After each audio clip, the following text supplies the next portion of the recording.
Это третья по счету книга, написанная Николаем Петровичем за последние годы. Башкан Гагаузии Михаил Формузал в своей поздравительной речи отметил, что автор относится именно к той категории людей, которые неравнодушны к тому, что происходит в нашей автономии. Это наша современная история.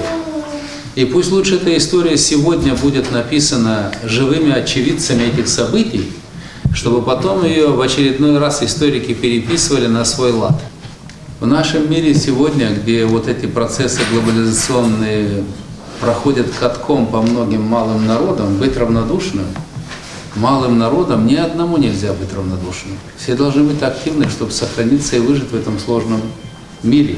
Именно неравнодушие порождает активную гражданскую позицию. Такая направленность позволяет Николаю Петровичу писать книги, невзирая даже на свой возраст. Автор отметил, что главной целью написания книги послужило его желание донести до общественности те события, которые в жизни гагаузского народа являются самыми значимыми. А это огромный труд. Я вместил в эту книгу тех людей, согласно оглавлению, согласно его названию, чтобы не нарушить внутри, что было именно так, как у нас написано его название книги.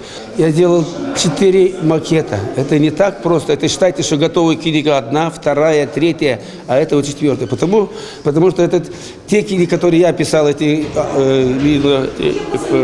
макеты, я сам, как говорится, проверял, корректировал, и мне не нравилось. Я поправлял все. Поздравительные слова в адрес автора книги прозвучали из выступлений многих присутствующих на презентации. Петровича Димитрова я знаю давно, еще по первому съезду Гагауз-Алкы, активный участник Гагауз-Алкы, принимал активное участие в становлении Гагаузской республики.